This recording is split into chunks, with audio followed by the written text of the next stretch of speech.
Viven en mi calle. La voz infantil, aguda y sorprendentemente clara, rasgó el silencio solemne del cementerio como un relámpago en una noche tranquila. Ricardo Romero, un hombre cuyo traje de diseño no lograba disimular la devastación de su alma, despegó la vista de la lápida de mármol impoluto. Sus ojos, inyectados en sangre por un llanto que se había vuelto crónico, se encontraron con los de una niña de no más de 8 años.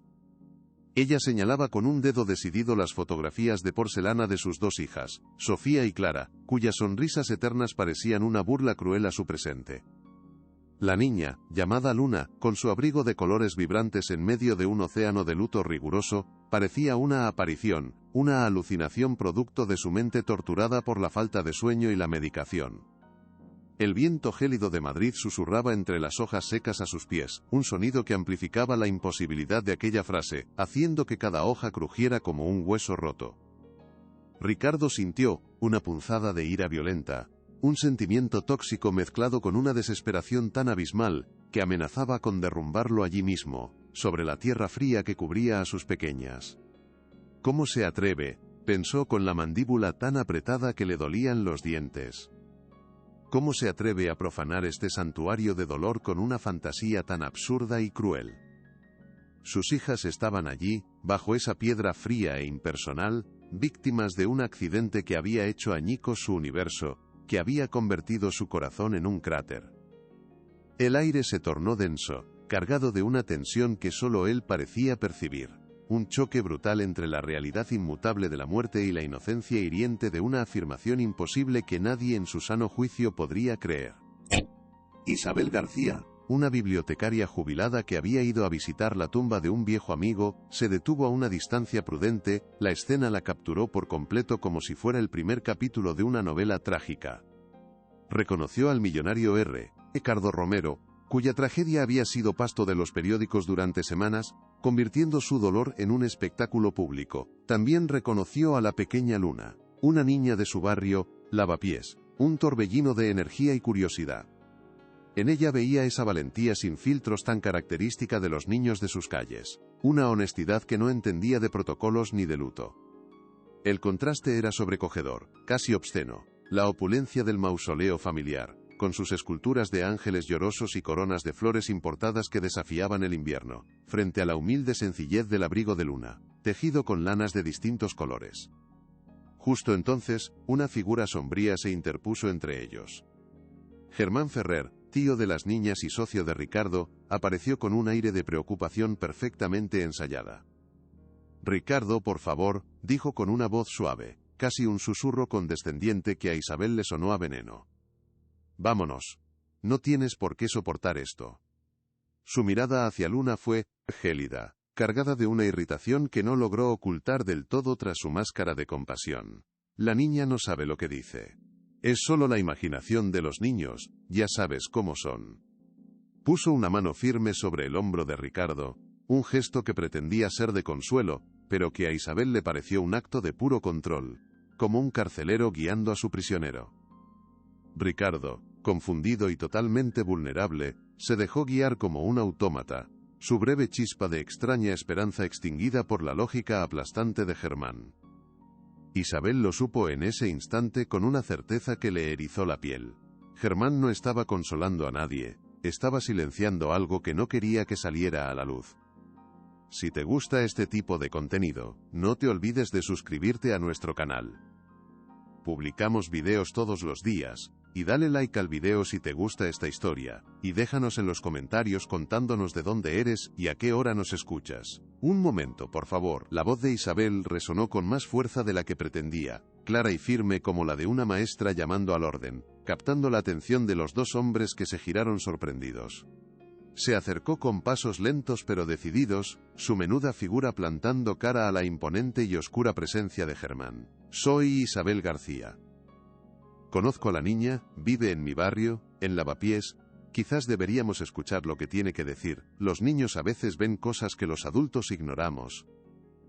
Germán la fulminó con la mirada. Un destello de pura hostilidad brilló en sus ojos antes de ser sofocado por una máscara de falsa amabilidad, una transformación tan rápida que resultaba escalofriante. «Señora», Le agradezco su interés, pero mi sobrino está atravesando un momento de un dolor inimaginable. Lo último que necesita es que alimentemos falsas esperanzas basadas en los cuentos de una niña que busca atención.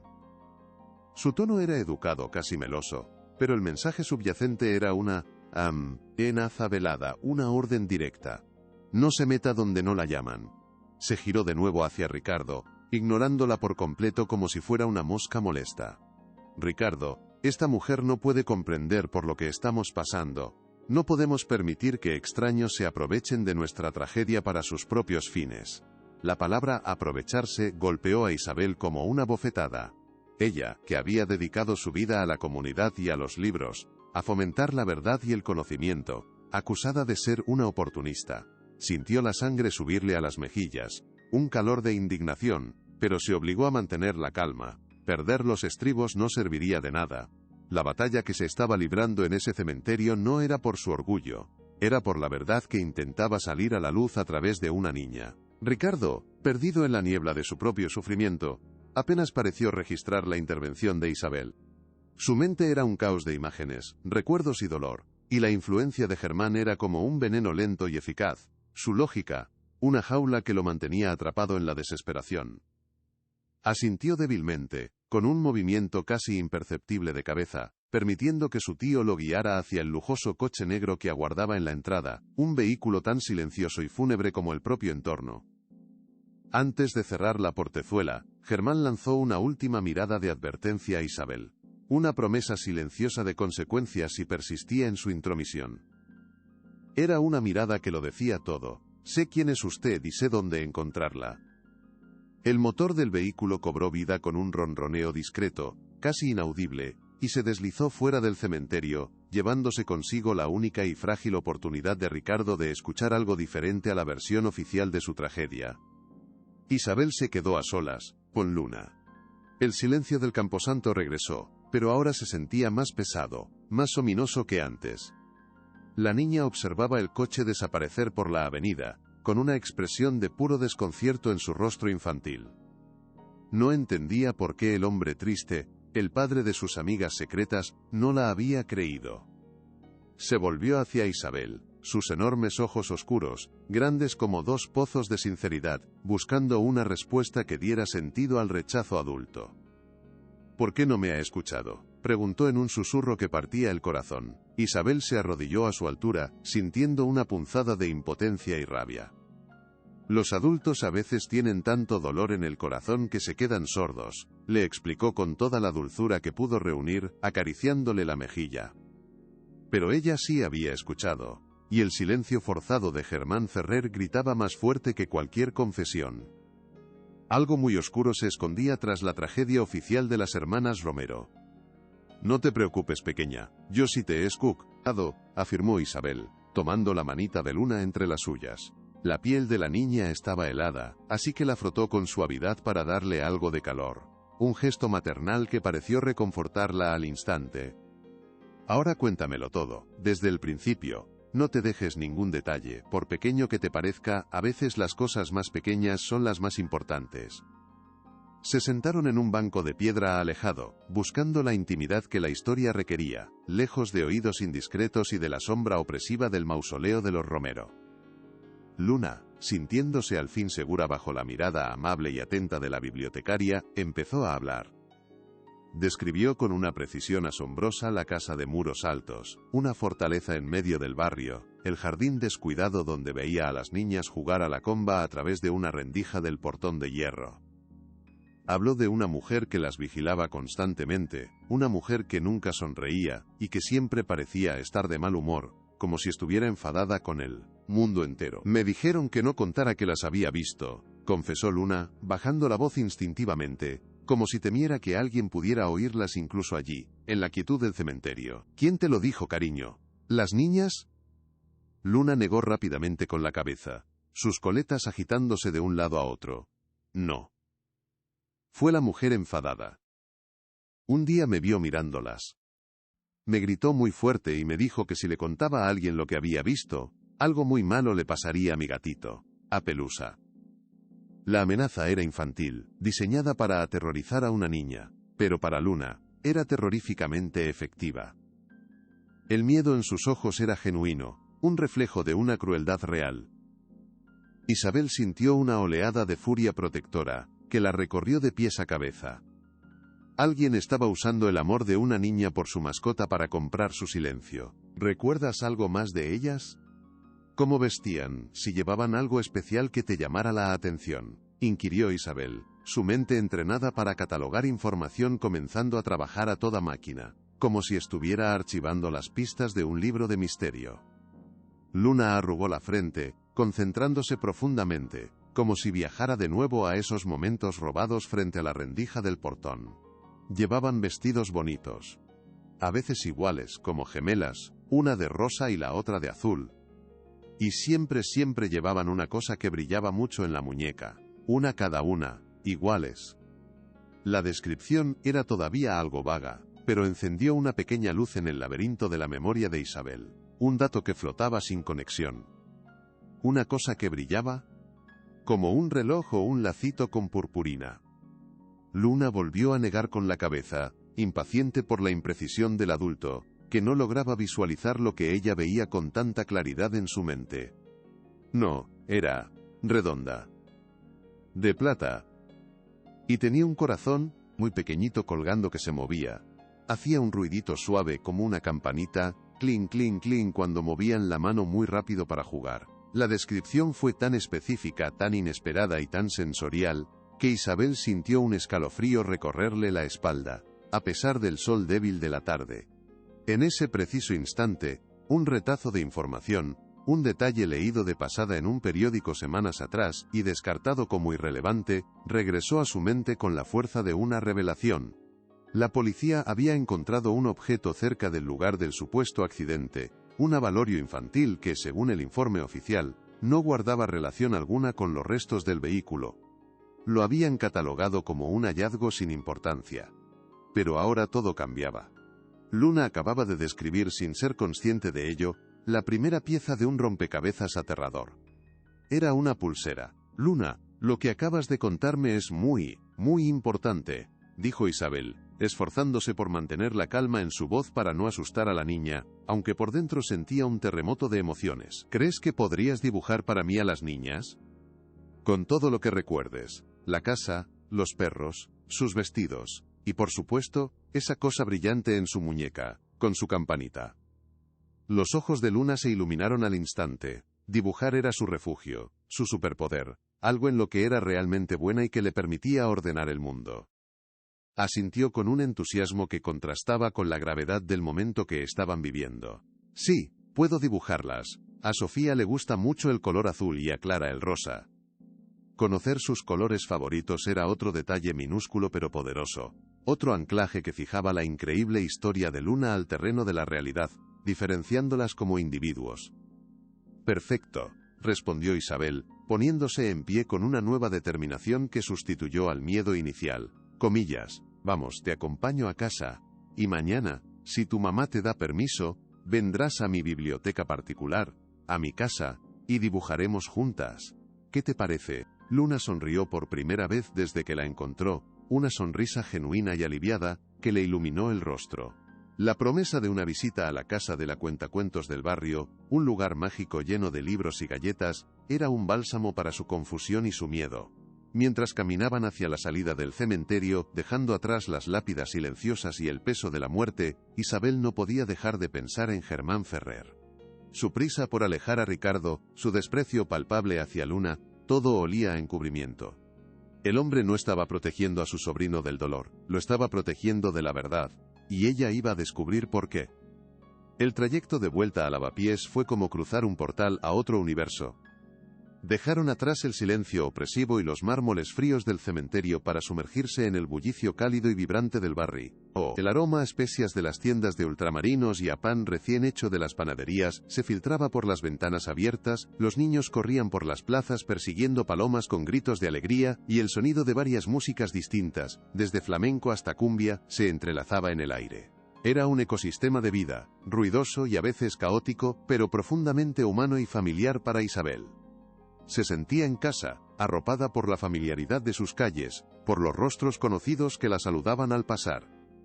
Sin embargo, por primera vez en su vida, una corriente de miedo subterráneo recorrió esa sensación de seguridad. Si lo que Luna decía era cierto, y su instinto le gritaba que lo era, había un peligro real y tangible escondido en algún lugar cercano, una maldad que se ocultaba tras los muros de una de esas casas de vecinos. Miró los rostros de la gente, sus vecinos de toda la vida, personas trabajadoras y sencillas, y se preguntó con un escalofrío si alguno de ellos podría ser cómplice consciente o no, de un crimen tan monstruoso. Es una locura pensar así. Se reprendió a sí misma en un susurro, intentando acallar la paranoia que empezaba a brotar. Pero la semilla de la duda ya estaba plantada y comenzaba a germinar. El mal no siempre llevaba una máscara de villano, a menudo se disfrazaba de normalidad, de silencio, de un vecino que te saluda cordialmente cada mañana con una sonrisa. La seguridad de su mundo se había resquebrajado para siempre. Podría confiar en alguien. Cuando llegaron al portal del edificio de Luna, su madre, una mujer joven y visiblemente agobiada por las largas jornadas de trabajo en un restaurante, salió a recibirlas con una mezcla de alivio y enfado. «Luna, ¿dónde te habías metido? Llevo una hora buscándote por todo el barrio», estaba preocupadísima. Isabel intervino con calma, con la voz suave que usaba para calmar a los niños asustados en la biblioteca. Explicó que habían estado charlando en el cementerio, que Luna se había entretenido mirando las flores, omitiendo deliberadamente los detalles más alarmantes para no provocar un pánico innecesario en una madre ya sobrecargada de preocupaciones. Le habló de su propuesta del dibujo, presentándola como una simple actividad creativa para entretener a la niña, una forma de canalizar su imaginación desbordante. La madre, agradecida por la amabilidad y la atención que la bibliotecaria jubilada siempre mostraba hacia los niños del barrio, aceptó sin dudarlo un instante. «Claro que sí, Isabel. A Luna le encanta ir a tu casa a que le leas cuentos. Muchas gracias por todo, de verdad, eres un ángel para esta comunidad». Isabel forzó una sonrisa, sintiendo el peso de la mentira piadosa en su conciencia. No era solo un dibujo, era una prueba potencial.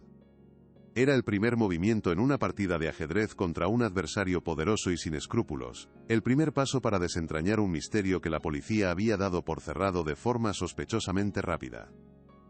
Mientras se despedía de Luna con un gesto, la niña le dio un abrazo impulsivo y le susurró al oído: «Dibujaré el corazón de la joya muy bien para que lo veas».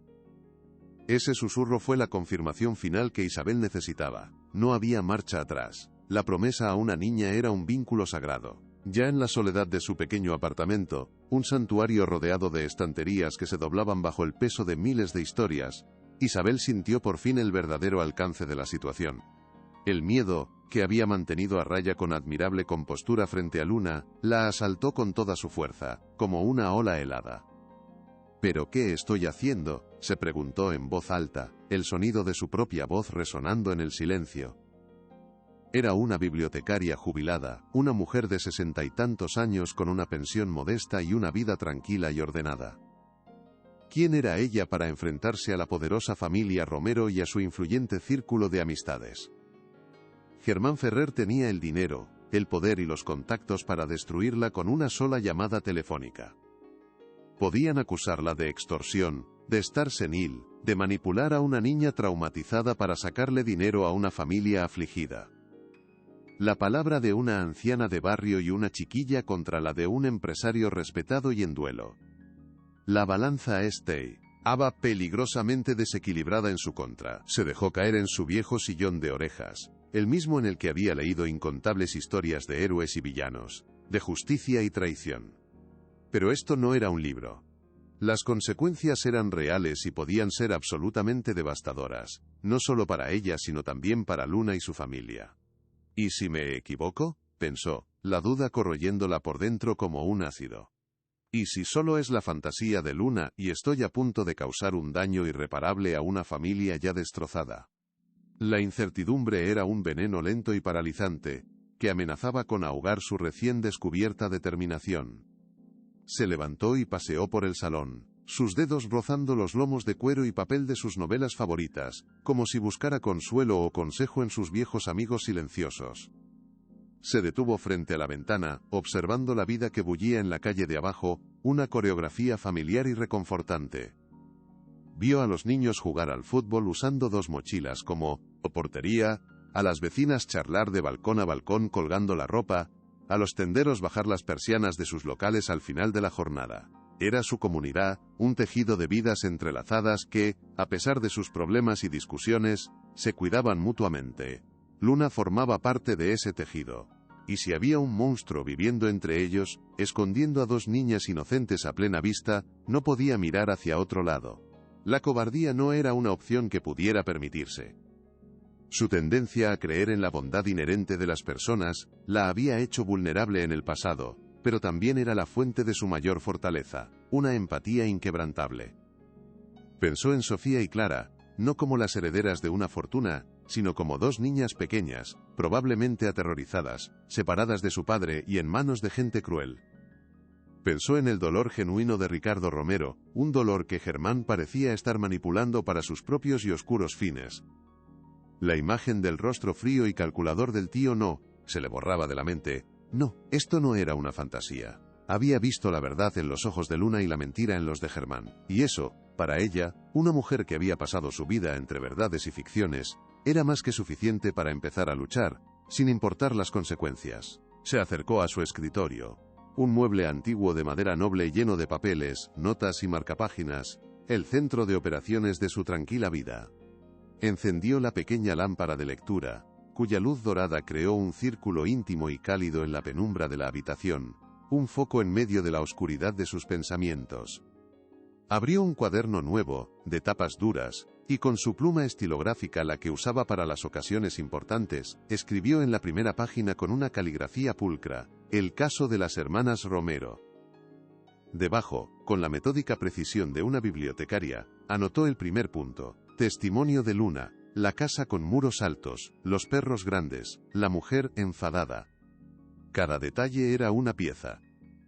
Y luego, con un trazo más firme, casi desafiante, añadió el detalle que lo cambiaba todo, el detalle crucial que era su única pista tangible, el ancla que unía la historia de Luna con el mundo real, la joya de plata, con un corazón colgando que hace ruido, una en cada muñeca. Contempló las palabras escritas en el papel.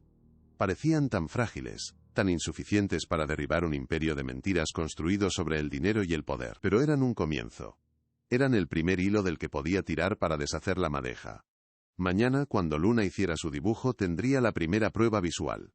Después tendría que encontrar la forma de acceder a los archivos de los periódicos, a la hemeroteca, para buscar aquella noticia sobre el objeto encontrado en el lugar del accidente. Sería un trabajo de hormiga, meticuloso, paciente y probablemente frustrante. Pero cada pequeño detalle sumaría, cada pieza, por insignificante que pareciera, podría ser la clave que abriera la cerradura de aquella prisión. Pero ¿cómo podría una mujer como ella lograr algo así? Tengo que ser más lista que él, pensó, su mirada fija en el nombre de Germán Ferrer, que también había anotado en su cuaderno y rodeado con un círculo varias veces, como si quisiera contenerlo en la página. Sabía que un hombre como él, calculador y controlador, anticiparía un acercamiento directo, una confrontación predecible. Esperaría que fuera a la policía o a la prensa, escenarios donde él podría desacreditarla fácilmente con su ejército de abogados y sus contactos en las altas esferas. Una anciana confundida y una niña fantasiosa, dirían. No podía caer en esa trampa. Tenía que moverse en las sombras, como un personaje de una de sus novelas de espías, con astucia y discreción. Debía reunir sus pruebas en silencio, con paciencia, construyendo un caso tan sólido, tan irrefutable que, cuando finalmente lo presentara, fuera imposible de ignorar o de enterrar bajo una montaña de dinero e influencias. Necesitaría aliados, pero ¿en quién podía confiar en ese momento? La policía ya y con acento agudo ha demostrado su escepticismo al cerrar el caso con una celeridad sospechosa. Ricardo estaba completamente bajo el control de su tío, aislado en su dolor como en una celda acolchada. Y los medios de comunicación probablemente se alinearían con el poder y el dinero, buscando el titular fácil en lugar de la verdad incómoda. Estaba sola en esto, al menos por ahora. Miró por la ventana una vez más. Las luces de la ciudad comenzaban a encenderse, creando una constelación artificial que se extendía hasta el horizonte. En algún lugar de ese vasto Madrid, en una casa con muros altos, dos niñas esperaban ser encontradas. Y ella, Isabel García, una simple bibliotecaria jubilada de Lavapiés, se había convertido en su única y secreta esperanza. El silencio de la noche envolvió su apartamento, pero su mente era un hervidero de actividad febril, un torbellino de planes, dudas y estrategias. Repasaba una y otra vez la conversación con Luna en el cementerio, reproduciendo cada palabra, cada gesto, buscando matices, detalles que pudiera haber pasado por alto en el torbellino de emociones de aquel momento. La descripción de la mujer enfadada era una pieza clave en el rompecabezas. ¿Quién era? ¿Una cuidadora comprada con dinero o con amenazas? ¿Una secuestradora profesional contratada para el trabajo? ¿Actuaba sola o seguía las órdenes directas de Germán? Las preguntas se multiplicaban, cada una más inquietante y peligrosa que la anterior, abriendo puertas a escenarios cada vez más oscuros. Se levantó, y se preparó una taza de tila, sus manos temblando ligeramente al sostener la tetera, un reflejo del caos que sentía por dentro. Necesitaba calmar sus nervios, pensar con la máxima claridad posible, como si estuviera preparando el sistema de catalogación de una nueva biblioteca. El plan de Germán, si es que realmente existía uno, era diabólicamente astuto. Había conseguido que todo el mundo, incluido el propio padre de las niñas, aceptara una mentira monstruosa. Había orquestado un funeral, una tumba, todo un teatro de dolor para cimentar su engaño y cerrar cualquier vía de duda. Desmontar una mentira tan elaborada y públicamente aceptada requeriría algo más que la verdad. Requeriría una prueba innegable, algo tan potente que pudiera romper el hechizo colectivo. El adorno, susurró para sí misma, aferrándose a esa palabra como a un salvavidas en medio de un océano de incertidumbre. Ese pequeño objeto era el eslabón débil de su cadena de engaños. Si podía conectar el que Luna describió con el que se encontró en el lugar del accidente, tendría una oportunidad, una pequeña grieta en el muro de su fortaleza. Recordó con una nitidez dolorosa la expresión de Ricardo Romero, la de un hombre completamente quebrado, un cascarón vacío cuyos ojos habían perdido todo brillo. La manipulación de Germán se aprovechaba sin piedad de esa vulnerabilidad extrema, de esa herida abierta. Lo mantenía aislado en su burbuja de dolor, alimentando su desesperación y alejándolo de cualquier persona o información que pudiera contradecir la narrativa oficial que él mismo había construido con tanto cuidado. Isabel se dio cuenta de que para llegar a la verdad, quizás tendría que pasar por encima de la voluntad del propio padre, al menos al principio. No podía ir a él directamente, pues Germán actuaría como un guardián feroz. Tendría que encontrar una manera de presentarle las pruebas, sin que Germán pudiera interceptarlas o tergiversarlas, una tarea casi imposible. Sería como un juego de ajedrez, donde su oponente tenía todas las piezas poderosas, el rey, la reina, las torres, y ella solo contaba con un peón valiente, la pequeña Luna, y su propio ingenio. Se sentó de nuevo en su sillón, la taza caliente entre sus manos, aportándole un consuelo mínimo. Se sintió como la protagonista de una de sus novelas de misterio favoritas, una Miss Marple de Lavapiés, resolviendo crímenes desde su tranquilo rincón del mundo. La idea le arrancó una sonrisa melancólica. La realidad era mucho menos glamurosa y infinitamente más peligrosa. No había un detective sagaz a punto de aparecer para resolverlo todo en el último capítulo. Solo estaba ella, con sus libros, sus dudas, y la promesa silenciosa que le había hecho a una niña en un cementerio.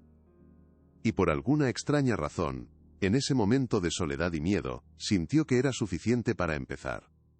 La fuerza no venía del poder, sino de la convicción. La noche avanzaba, pero Isabel sabía que no podría dormir. La adrenalina y la preocupación eran un cóctel demasiado potente.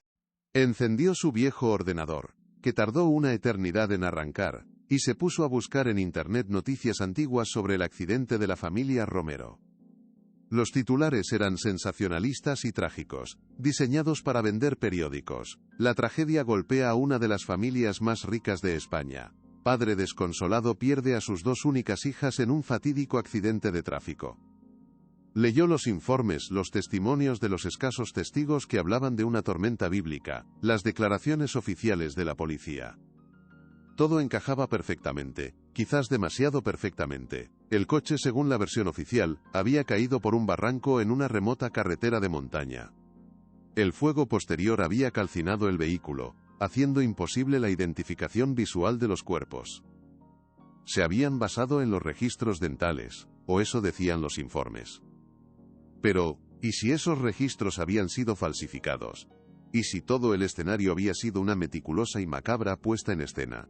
La idea era monstruosa, casi impensable, digna de la mente más retorcida. Sin embargo, cuanto más leía, más sentía que había algo artificial en la historia, una falta de cabos sueltos que resultaba profundamente sospechosa.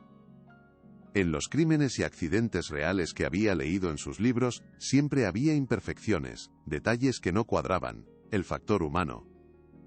En este caso, todo estaba demasiado ordenado, demasiado conclusivo. Era la obra de una mente meticulosa, organizada y completamente despiadada. ¿Qué se le estaba escapando?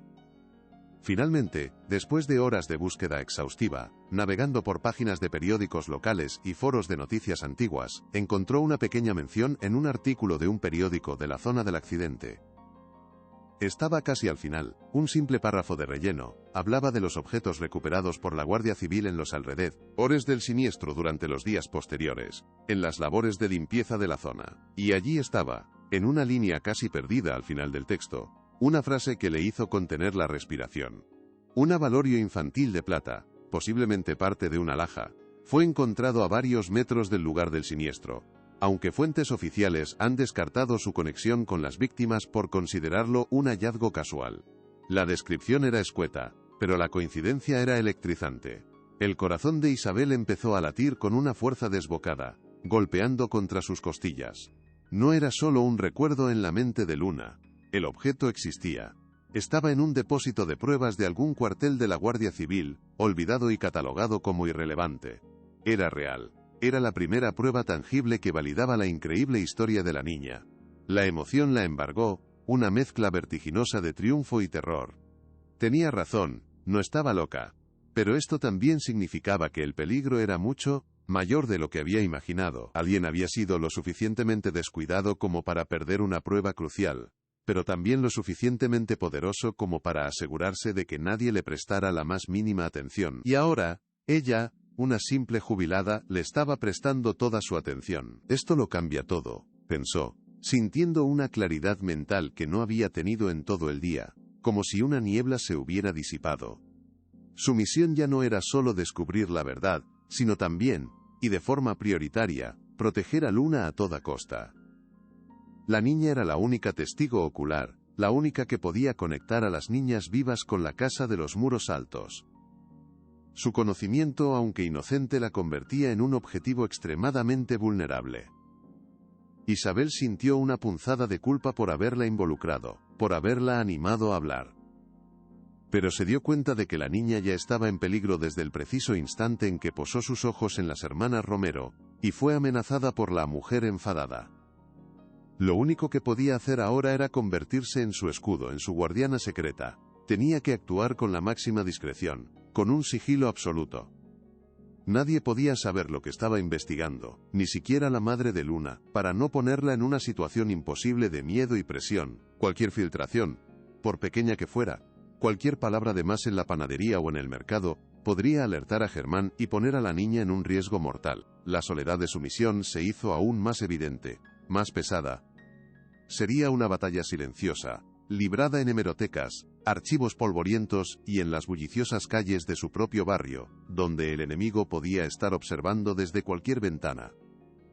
Se asomó a la suya. El amanecer comenzaba a teñir de un gris pálido el cielo de Madrid. Un nuevo día comenzaba, y con él, su peligrosa búsqueda de la verdad. El camino sería largo y estaría lleno de obstáculos, pero la imagen de las dos niñas sonriendo desde su lápida le dio la fuerza para seguir adelante. La tarde llegó con una luz dorada que se filtraba por las ventanas del acogedor apartamento de Isabel, llenando el salón de un ambiente cálido y seguro. Había preparado una merienda especial para Luna, como si se tratara de la visita de una reina. Un gran vaso de leche con cacao y sus galletas favoritas, las que tenían forma de dinosaurio, que había ido a comprar por la mañana a la pastelería del barrio. Cuando la niña llegó, acompañada por su madre, sus ojos brillaron al ver la mesa preparada solo para ella. Se sentó inmediatamente, sacando su estuche de lápices de colores con la solemnidad de un artista a punto de comenzar su obra maestra. Isabel no la presionó en absoluto. La dejó comer tranquilamente, charlando sobre cosas del colegio, sobre las travesuras de su gatito Pelusa, y sobre el último libro de aventuras que habían leído juntas. Creó una burbuja de normalidad para que la niña se sintiera cómoda y relajada. Solo cuando Luna terminó la última galleta, limpiándose las migas de bol, la boca con el dorso de la mano, Isabel le puso una hoja de papel en blanco delante. «Cuando estés lista, campeona», le dijo con una sonrisa suave y tranquilizadora. Luna tomó el lápiz negro y, con una concentración absoluta, la lengua asomando por la comisura de los labios, comenzó a trazar las líneas. Primero dibujó la casa, con su muro altísimo y su portón de hierro con barrotes. Luego, dos figuras pequeñas en el jardín, una con un vestido azul y otra con uno rosa, saltando a la comba. Añadió dos perros grandes, de aspecto fiero, vigilando cerca de ellas. Y finalmente, con el lápiz de color plata, dibujó con un cuidado exquisito un pequeño círculo en la muñeca de cada una de las niñas. Dentro de cada círculo, con el lápiz rojo, dibujó un corazón diminuto. Isabel miró el dibujo, su corazón latiendo con una mezcla de emoción y pavor. Allí estaba todo, la increíble historia de Luna, plasmada en papel con una inocencia brutal y una precisión fotográfica. La casa, las niñas, y las joyas. Con manos temblorosas, sacó la foto del periódico que había impreso por la mañana y la colocó junto al dibujo. A pesar de la mala calidad de la fotografía, que era borrosa y pixelada, la forma era inconfundible. El pequeño corazón colgando del eslabón roto era idéntico al que Luna había dibujado con tanto esmero, una correspondencia perfecta que desafiaba cualquier explicación racional. La coincidencia era matemáticamente imposible. En ese momento cualquier resquicio de duda razonable se evaporó de la mente de Isabel, consumido por la certeza abrumadora. Luna decía la verdad. Sofía y Clara Romero estaban vivas, retenidas contra su voluntad en algún lugar de su propio barrio, a plena vista de todos. «¿Ves?», dijo Luna con orgullo, señalando los corazones rojos con su dedito manchado de chocolate. «Te dije que te lo dibujaría muy bien». Isabel sintió que se le llenaban los ojos de lágrimas, lágrimas de alivio, de miedo y de una profunda admiración por aquella pequeña. Abrazó a la nifosa araña con una fuerza que la sorprendió a sí misma, un gesto de infinita gratitud y de feroz protección. «Lo has hecho maravillosamente, Luna. Eres una niña muy valiente y muy lista». Guardó el dibujo y la foto del periódico juntos, en una carpeta. Esas dos simples hojas de papel eran ahora su arsenal. Eran la verdad. Y ahora venía la parte más peligrosa de todas, decidir qué hacer con ella. ¿A quién podría mostrárselas? Con la primera prueba en sus manos, Isabel se enfrentó a un dilema crucial. ¿Cuál era el siguiente paso? Ir a la policía parecía el camino lógico, pero también el más arriesgado. La última vez que lo intentó en el cementerio, de forma indirecta, fue desestimada y amenazada sutilmente por Germán. Recordó cómo la habían tratado la última vez que tuvo que ir a la comisaría a denunciar un pequeño robo en la biblioteca. La burocracia, la indiferencia, la sensación de ser una molestia para agentes sobrecargados de trabajo. Presentarse ahora con un dibujo infantil y un recorte de periódico, probablemente la etiquetaría como una excéntrica en el mejor de los casos, o una loca en el peor. Peor aún, si Germán tenía alguna influencia en la comisaría local, cosa que no dudaba ni por un segundo, cualquier denuncia oficial lo alertaría de inmediato, dándole tiempo para mover a las niñas, destruir pruebas, y lo que era más aterrador, tomar represalias contra ella o peor aún, contra Luna. «No puedo arriesgarme a que le pase algo a la niña», pensó, un escalofrío recorriendo su espalda. Él ya la amenazó una vez a través de la cuidadora. No tendrá escrúpulos en hacerlo de nuevo, y de forma mucho más directa. La idea de poner a Luna en el punto de mira de un hombre como Germán era insoportable. Tenía que encontrar otra vía, una que no dependiera de las instituciones oficiales, al menos no por el momento. Necesitaba más pruebas, algo tan sólido que ni la policía ni la opinión pública pudieran ignorarlo. La investigación tendría que continuar en secreto, en la soledad de su pequeño apartamento, lejos de ojos indiscretos. Los días siguientes, Isabel se sumergió en una rutina de investigación secreta que transformó su tranquilo hogar en un centro de operaciones clandestino. Pasaba las mañanas en la hemeroteca de la Biblioteca Nacional. un lugar que conocía como la palma de su mano, revisando microfilmes y archivos de periódicos de la época del accidente. Buscaba cualquier cosa, cualquier detalle que se hubiera pasado por alto, otros testigos, inconsistencias en los informes, cualquier mención a Germán Ferrer que no fuera la de un tío afligido. Por las tardes, se encerraba en casa, su viejo ordenador zumbando mientras navegaba por registros de empresas, bases de datos de propiedades y redes sociales, buscando conexiones, nombres, cualquier hilo del que tirar. Se sentía como un personaje de las novelas de Le Carré que tanto le gustaban, una espía improbable en una guerra silenciosa. La paranoia se convirtió en su compañera constante. Cada vez que salía a la calle, sentía que la observaban. Analizaba los rostros de los desconocidos, se preguntaba si el hombre que leía el periódico en el banco de enfrente era un vigilante puesto por Germán. Empezó a variar sus rutas para ir a la compra, a cambiar sus horarios, a vivir con un sigilo que era agotador. ¿Me estoy volviendo loca?, se preguntaba en las largas noches de insomnio. ¿Estoy viendo fantasmas donde no los hay? Pero entonces recordaba la mirada fría de Germán en el cementerio, la amenaza velada en su voz, y sabía que su miedo no era una fantasía. El peligro era real, tangible, y la acechaba desde las sombras de su propia normalidad. Estaba completamente sola en esto. Una tarde, mientras revisaba docenas de fotografías de eventos sociales de la empresa Romero, una imagen llamó su atención. Era una foto de la fiesta de Navidad de la compañía, de hacía unos 10 años. En un rincón, borroso pero reconocible, estaba Germán Ferrer, con una copa de champán en la mano, riendo con un grupo de empleados. A su lado, con un brazo sobre sus hombros en un gesto de camaradería, había un hombre corpulento, de aspecto rudo, con un inconfundible tatuaje de una serpiente enroscada en el cuello. Isabel sintió una descarga eléctrica. Los perros grandes, había dicho Luna. El guardián de la casa. Podía ser él. Con manos temblorosas, amplió la imagen todo lo que la mala resolución le permitía. El rostro del hombre era el de alguien acostumbrado a la violencia, con una mirada dura y una cicatriz en la ceja. Anotó la fecha y el evento, y al día siguiente volvió a los archivos, pero esta vez buscando listas de empleados de la empresa de esa época. Después de horas de búsqueda, lo encontró. Mateo Vargas.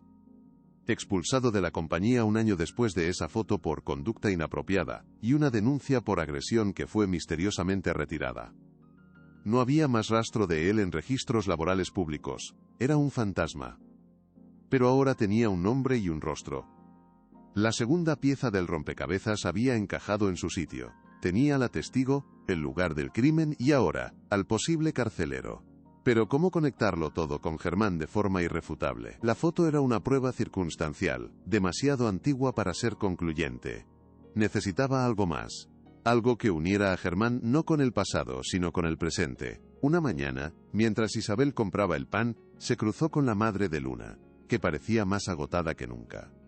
¿Estás bien, Carmen? Pareces preocupada, le preguntó Isabel con genuino interés. La mujer suspiró, pasándose una mano por la cara. Es solo que, no sé, Isabel. Últimamente veo un coche negro, muy lujoso, aparcado al final de la calle a menudo. Siempre hay un hombre dentro, mirando. Me da mala espina. Quizás soy yo que estoy paranoica con todo lo que pasa. El corazón de Isabel se detuvo por un segundo. Un coche negro, lujoso. ¿Siempre a la misma hora?, preguntó, tratando de que su voz sonara casual. Sí, por las tardes, cuando los niños salen del colegio. Se queda un rato, y luego se va. No sé, me inquieta. Isabel sintió un terror helado. No era paranoia. Germán las estaba vigilando. Estaba controlando a Luna, asegurándose de que la niña no volviera a hablar. La estaba intimidando a ella y a su madre de la forma más cobarde y sibilina posible. Agradeció a Carmen la información, y se fue a casa, su mente trabajando a toda velocidad. Necesitaba actuar, y rápido. Pero, ¿qué podía hacer? No podía ir a la policía sin pruebas. Se sentía atrapada, una ratona en un laberinto con un gato observando cada uno de sus movimientos. La presión era cada vez mayor, un nudo que se apretaba en su garganta. Esa misma tarde, mientras miraba por la persiana entornada, lo vio. El coche negro estaba allí, al final de la calle, una mancha oscura y ominosa bajo el sol de la tarde. El miedo fue tan intenso que casi la paralizó. Pero entonces, el miedo se transformó en rabia, una rabia fría y decidida. «No te saldrás con la tuya», susurró hacia la ventana. «No te tengo miedo». Pero era mentira. Estaba aterrorizada. Decidió que la única forma de luchar era con las mismas armas de Germán, la discreción y la información. Si él la estaba vigilando, ella necesitaba saber más sobre él. Con una audacia que la sorprendió a sí misma, contrató a un detective privado, un hombre mayor, y de la vieja escuela recomendado por un amigo abogado de su difunto marido. Le pagó con una parte de sus ahorros de toda la vida, una suma que le dolió en el alma pero que consideró una inversión necesaria. Le contó una versión editada de la historia, hablando de una disputa familiar por una herencia, sin mencionar a las niñas para proteger la confidencialidad. Le dio el nombre de Mateo Vargas y la matrícula del coche negro que había anotado. «Quiero saber todo sobre las propiedades de Germán Ferrer, especialmente las adquiridas a través de empresas fantasma en el último año. Y quiero saber quién es el hombre que me vigila». El detective, un hombre llamado Julián, la escuchó sin cambiar de expresión, asintiendo de vez en cuando. «Oh. Es un pez gordo, señora García. Esto será caro y peligroso». «Lo sé», respondió ella. «Haga lo que pueda. El tiempo es crucial». Dejar el caso en manos de otra persona fue a la vez un alivio y una fuente de nueva ansiedad. Podía confiar en él. ¿Y si Julián la traicionaba y vendía la información a Germán? «Tengo que confiar en mi instinto», se dijo. «Mi instinto me ha traído hasta aquí». Pero su instinto también le decía que se estaba adentrando en un territorio cada vez más oscuro y peligroso, un lugar del que quizás no podría salir indemne. Mientras esperaba noticias del detective, Isabel recibió una visita inesperada. Germán Ferrer se presentó en su puerta una tarde, sin previo aviso. Su aparición fue tan repentina que a Isabel se le heló la sangre en las venas. Vestía un traje impecable y sonreía, pero sus ojos eran dos esquirlas de hielo. «Señora García, ¿puedo pasar? Solo serán 5 minutos». Ella, paralizada, se hizo a un lado, incapaz de negarse. Él entró en su pequeño y humilde apartamento, su presencia llenando el espacio, empequeñeciéndolo todo con su aura de poder y riqueza. Paseó la vista por las estanterías llenas de libros con una condescendencia apenas disimulada. «Un lugar acogedor», dijo, su tono cargado de un sarcasmo venenoso. «He venido a hacerle una oferta, por su bien y por el de todos». Se detuvo frente a ella, su sonrisa desapareciendo. «Sé que ha estado investigando, haciendo preguntas. Es admirable en cierto modo, una mujer de su edad, con tanto tiempo libre, pero se está metiendo en asuntos que no le conciernen y que son muy peligrosos». El cambio de tono fue aterrador. «Le ofrezco una generosa donación para la biblioteca del barrio, 50.000 euros. A cambio, usted olvida todas estas fantasías y deja a mi familia en paz, para siempre». La oferta era un insulto, un intento de comprar su silencio, de ponerle precio a la vida de 2 niñas. «Mi silencio no está en venta, señor Ferrer», respondió Isabel, su voz temblando, pero firme. La sonrisa de Germán se convirtió en una mueca de desprecio. «¡Qué decepción! Pensé que era más inteligente». Se acercó a ella, su voz bajando a un susurro amenazador. «Nadie en su sano juicio creerá a una vieja y una niña de barrio. Si sigue por este camino, me aseguraré de que todo el mundo piense que está senil. Destruiré su reputación, su vida tranquila. Piénselo bien». Y con esa amenaza, se marchó, dejándola temblando de rabia y miedo. Algo estaba a punto de romperse. La visita de Germán fue la primera humillación, la íntima, la que la hizo sentirse pequeña e impotente en la seguridad de su propio hogar. La segunda, la pública, llegó unos días después y fue aún más cruel. Isabel había salido a hacer la compra al mercado del barrio, un lugar que siempre había sido una extensión de su casa, un espacio de saludos cordiales y charlas amigables. Pero ese día, el ambiente era diferente. La gente la miraba de reojo, susurraba a su paso. La panadera, que siempre le guardaba su pan favorito, de repente estaba muy ocupada para atenderla. El frutero desvió la mirada cuando ella se acercó. Se sentía como una apestada, no entendía qué pasaba, hasta que vio a Germán. Estaba en el centro del mercado, hablando en voz alta con un grupo de comerciantes, su voz resonando con una falsa preocupación. «Pobre mujer, la edad no perdona. Está obsesionada con mi familia, inventa historias terribles. Mi sobrino Ricardo está destrozado, no la denunciamos por lástima. Al ver a Isabel, levantó la voz aún más, para que todos pudieran oírlo. Ahí está, señora García, por favor, déjenos en paz, ya ha hecho suficiente daño. Y entonces, una de las vecinas más chismosas del barrio, probablemente pagada o manipulada por él, gritó la frase que la destrozó. Es solo una charlatana buscando fama con la tragedia ajena. La acusación resonó en el mercado, seguida de un silencio incómodo y acusador. Los ojos de todos sus vecinos se clavaron en ella, llenos de duda, de lástima, de desprecio.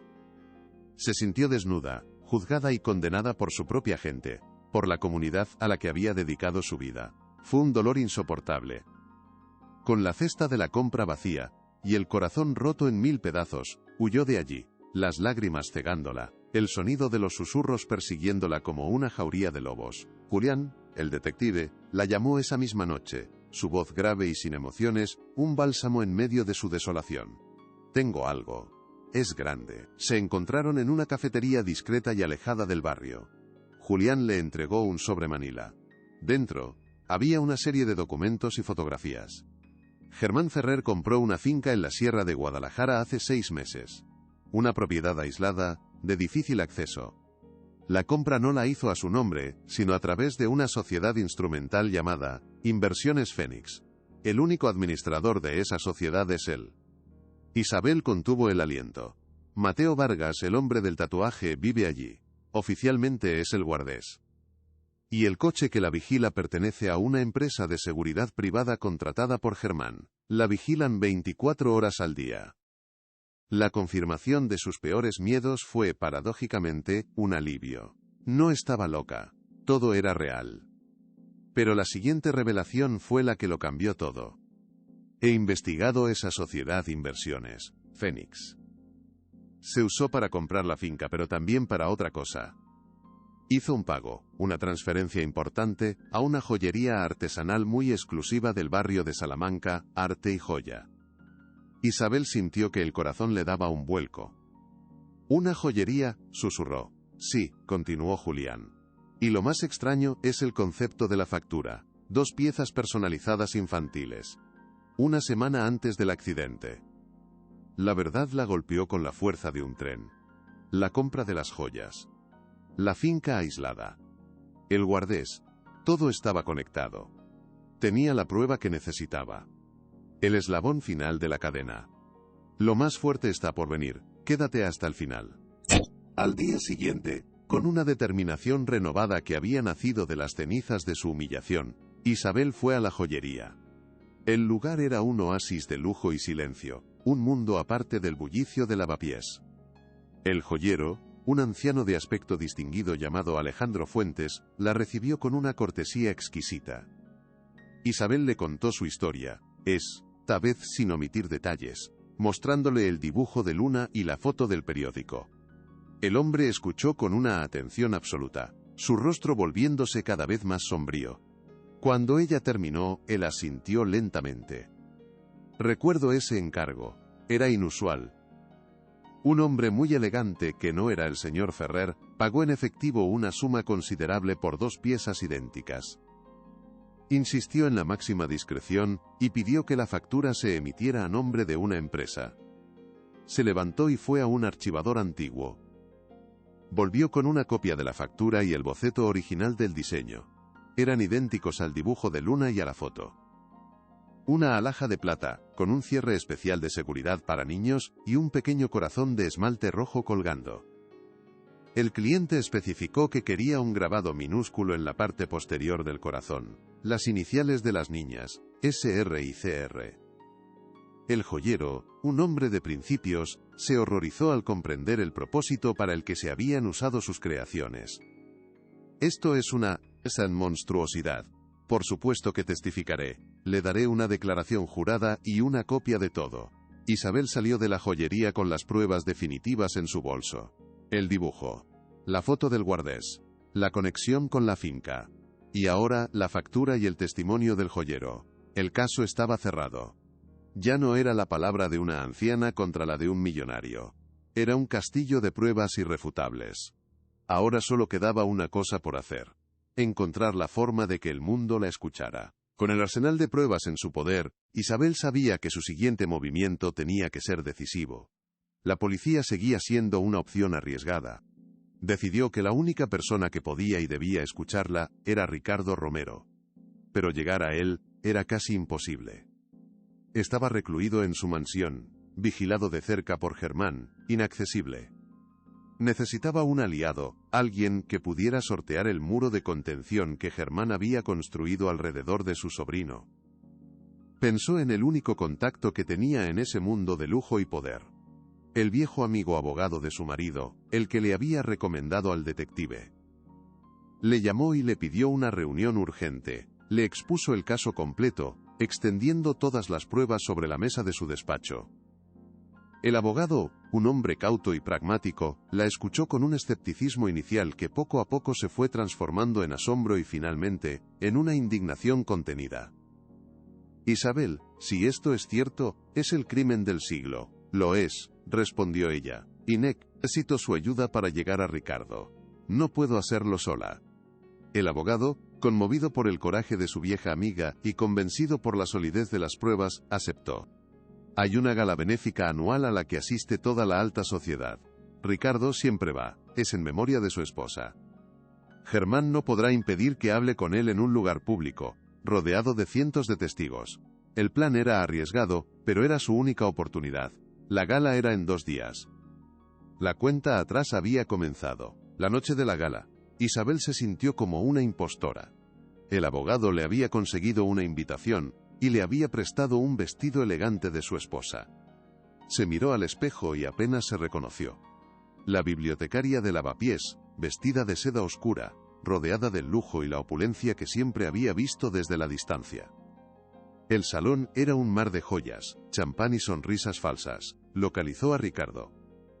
Estaba solo, junto a un gran ventanal, mirando la ciudad iluminada, una figura trágica y aislada en medio de la multitud festiva.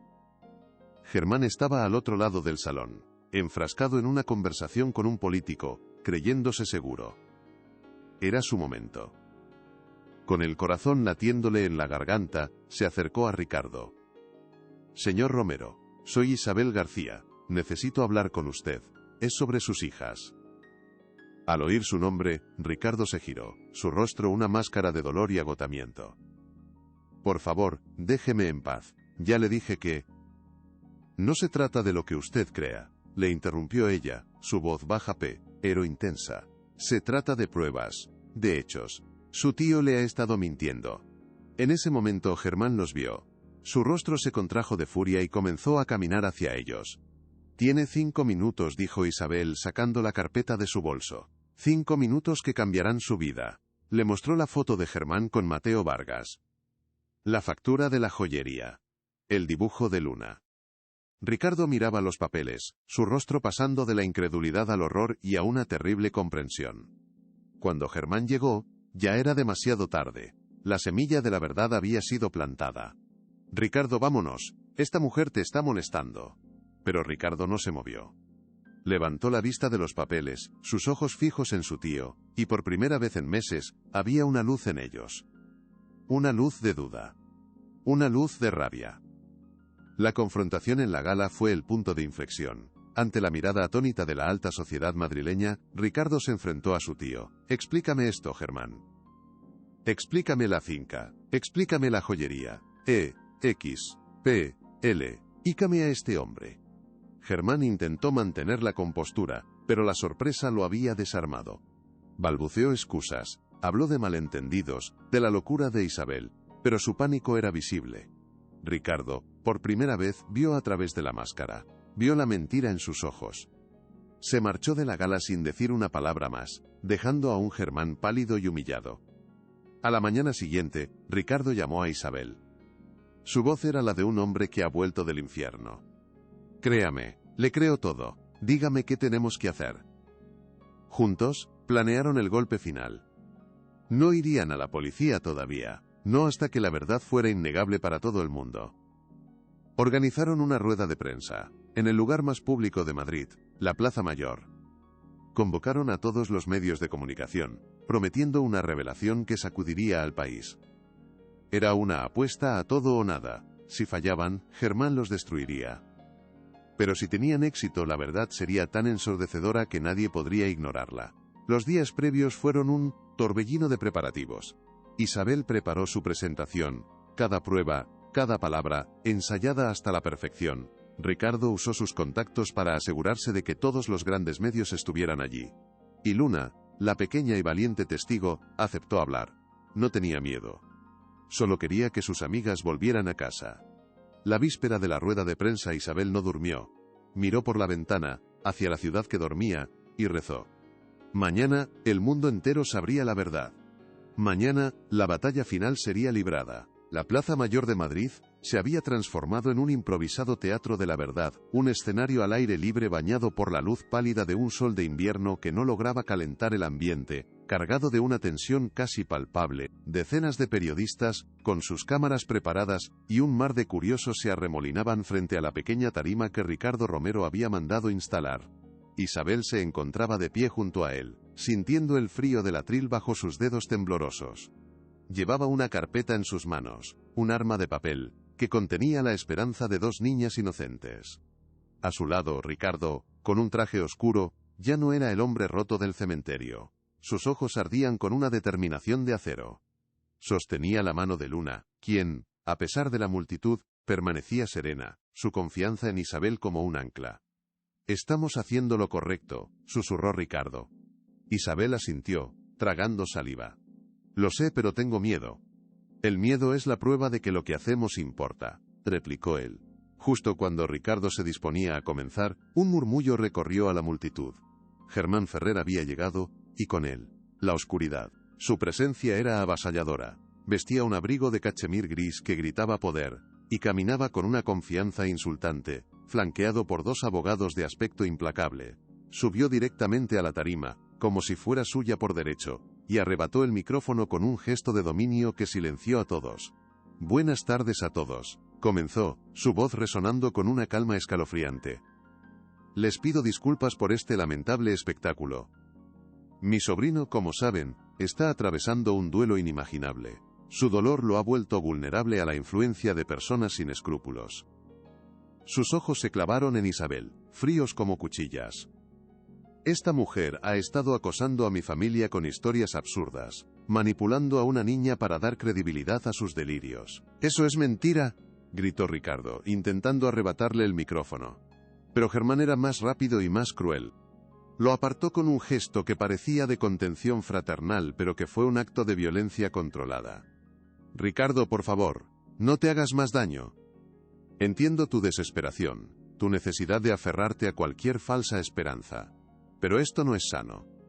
Se giró de nuevo hacia la prensa, su rostro una máscara de dolor ensayada. «He traído conmigo los informes policiales, los certificados de defunción. Todo está cerrado y certificado. Mis sobrinas, Sofía y Clara, que Dios las tenga en su gloria, ya no están con nosotros». Hizo una pausa dramática bajando la cabeza. El silencio en la plaza era casi total, solo roto por el clic incesante de las cámaras. Isabel se sintió encoger, como si cientos de ojos la estuvieran juzgando, condenándola. «Todo está perdido», pensó, un pánico helado atenazándola. «Nos ha destrozado. Nadie nos va a creer ahora». La falsa resolución de Germán era perfecta, un muro de lógica y dolor contra el que sus pruebas parecían frágiles castillos de arena. Sintió que las piernas le fallaban. Fue entonces cuando Germán asestó el golpe de gracia. «Esta señora, en su desesperación por obtener notoriedad, ha intentado extorsionarme pidiendo una suma de dinero considerable a cambio de su silencio. Afortunadamente tengo pruebas de este chantaje». Uno de sus abogados entregó unas carpetas a los periodistas. El caos fue inmediato. Los flashes se multiplicaron, las preguntas se gritaron unas sobre otras, todas dirigidas a ella. «¿Es cierto que pidió dinero?». Se sintió como un animal acorralado. La caída fue brutal, el suelo pareció desaparecer bajo sus pies. «¡Basta!». La palabra resonó con la fuerza de un trueno. No fue Isabel, fue Ricardo. Había dado un paso al frente, su cuerpo temblando de una furia que finalmente había encontrado una salida.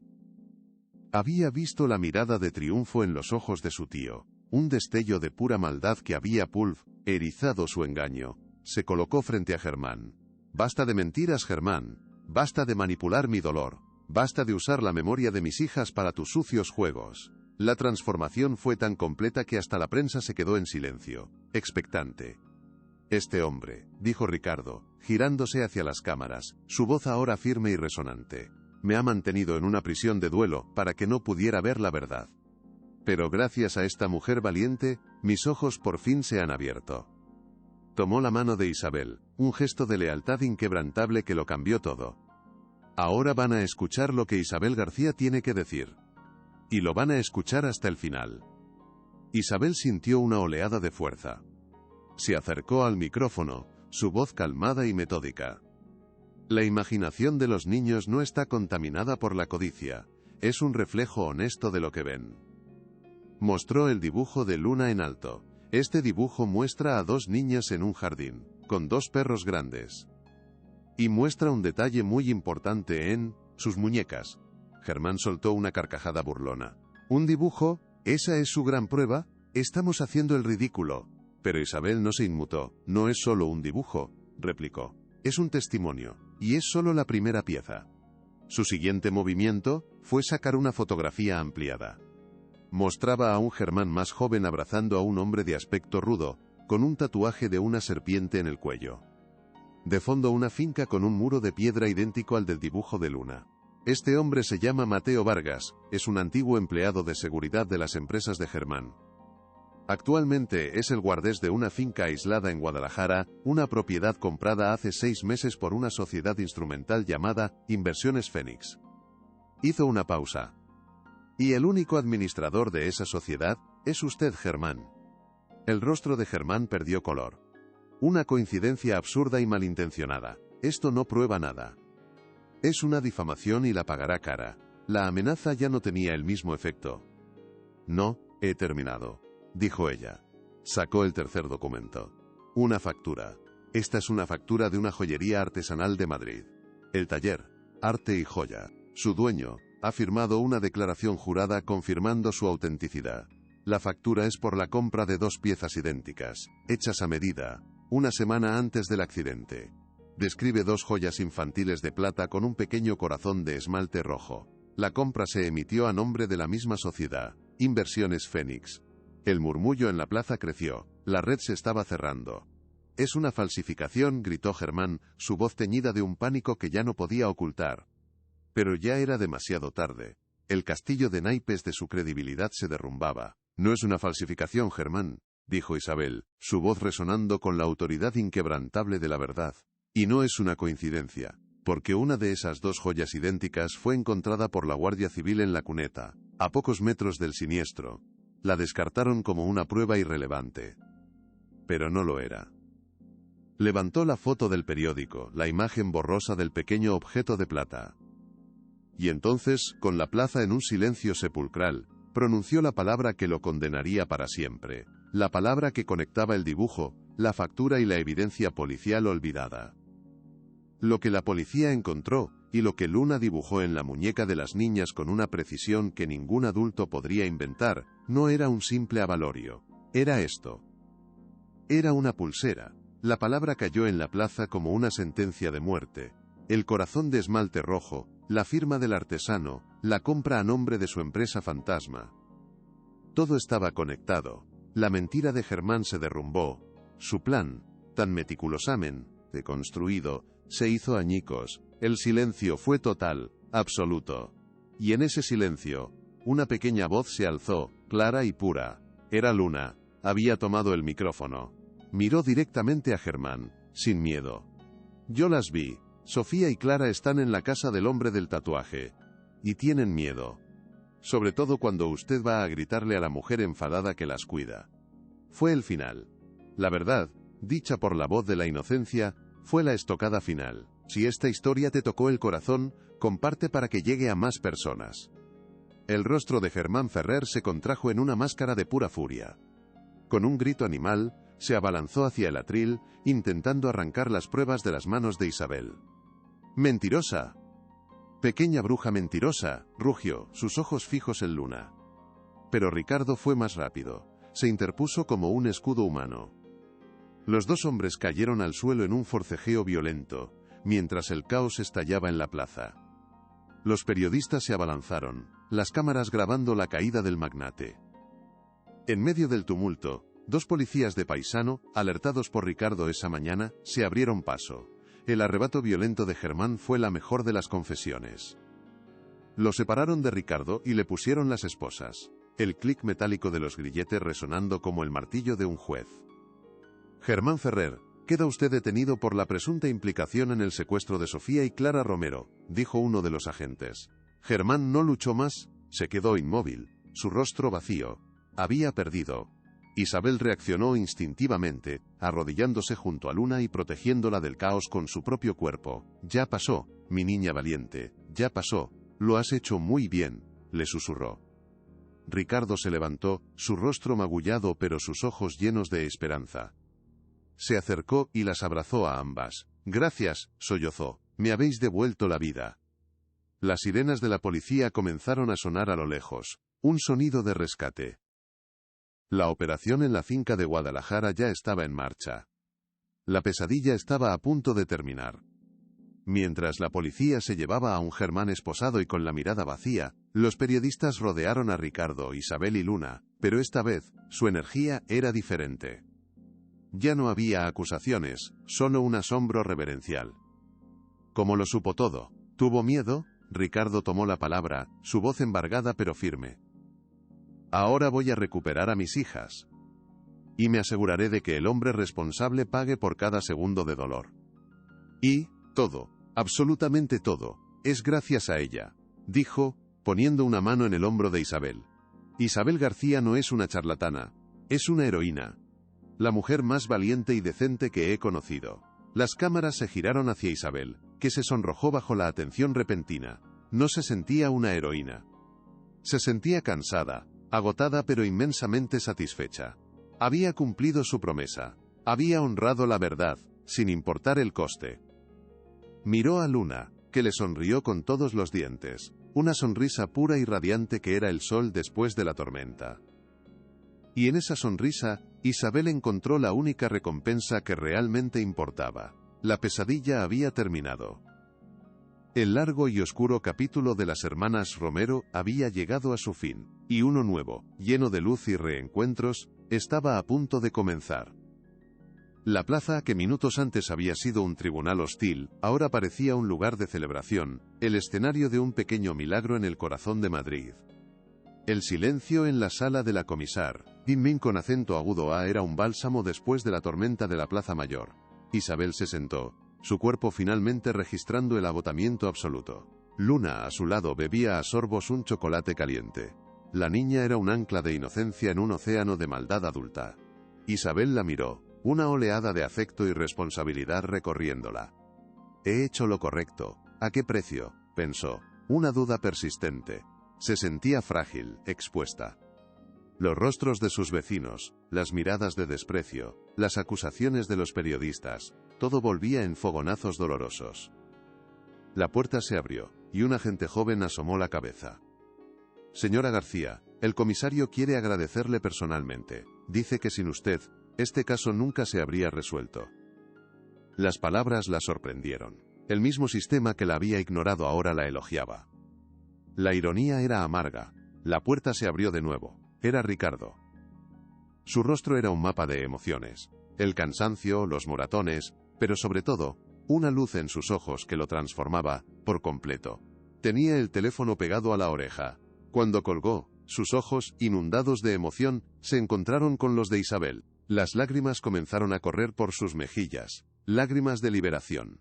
Las han encontrado, dijo, su voz quebrada. Están bien, están a salvo. La frase cayó en el silencio con el peso de una bendición. Isabel sintió una oleada de alivio tan potente que casi la hizo desmayarse. Se levantó y Ricardo la abrazó con una fuerza desesperada. Lloraron juntos, un llanto purificador. Luna se acercó y los abrazó por las piernas, formando un círculo de afecto en aquella fría sala. La pesadilla había terminado. El regreso al lavapiés fue surrealista. La noticia había volado. Cuando llegaron a su calle, una pequeña multitud de vecinos los esperaba. No había cinismo en sus miradas, solo admiración, vergüenza y un profundo respeto. La panadera, que la había mirado con desconfianza, salió con una barra de pan caliente. «Perdónanos, Isabel, nunca debimos dudar de ti». Uno a uno, se acercaron, con palabras torpes de disculpa, con gestos de afecto. Isabel, abrumada, solo podía asentir.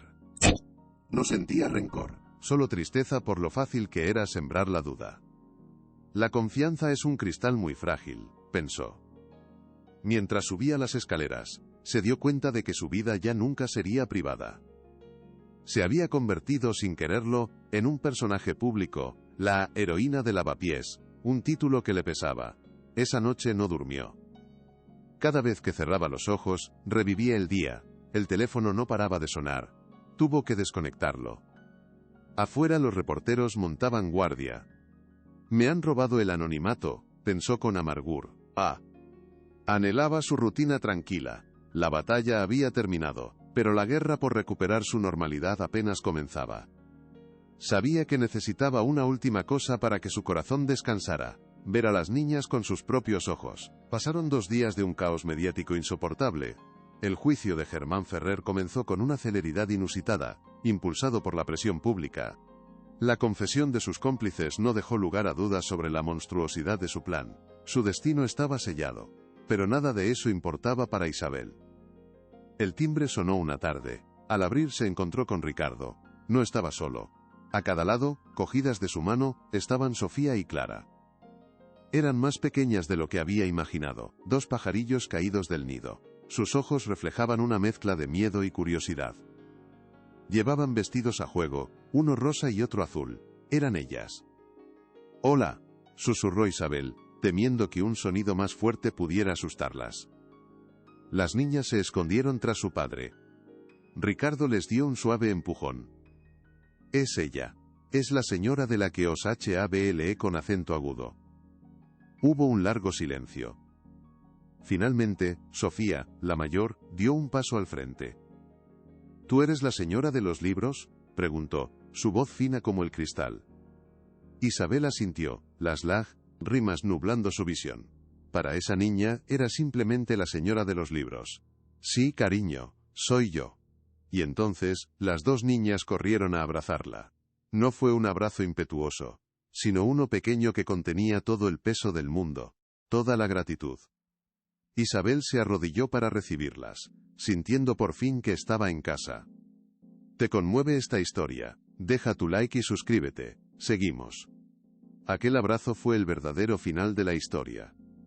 Fue la recompensa y la paz que su alma necesitaba. Isabel las estrechó, respirando el aroma a champú infantil, sintiendo el latido de sus pequeños corazones. Lloró en silencio, lágrimas de una gratitud profunda. Cuando se separaron, Luna apareció en el rellano. Se quedó paralizada al ver a sus amigas secretas. Sofía y Clara también la reconocieron. «Tú eres la niña que nos miraba por el agujero», dijo Clara. Luna asintió, tímida. «¿Queréis ver a mi gato?», preguntó. Las 2 hermanas miraron a su padre, quien asintió con una sonrisa. Y como si un hizo se hubiera roto, las 3 niñas salieron corriendo escaleras abajo, sus risas mezclándose en el aire. Ricardo se quedó con ella en el umbral. «Te debo mi vida, Isabel. Te debo mi cordura, el futuro de mis hijas. Te debo todo, y nunca podré pagártelo». «Ya lo has hecho», respondió ella. «Verlas correr así, ya está todo pagado».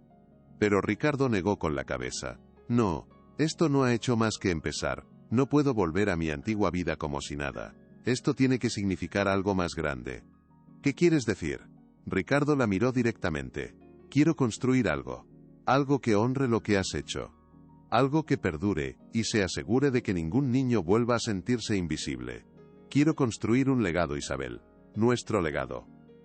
7 años después, la biblioteca de Lavapiés llevaba una placa de bronce en la entrada.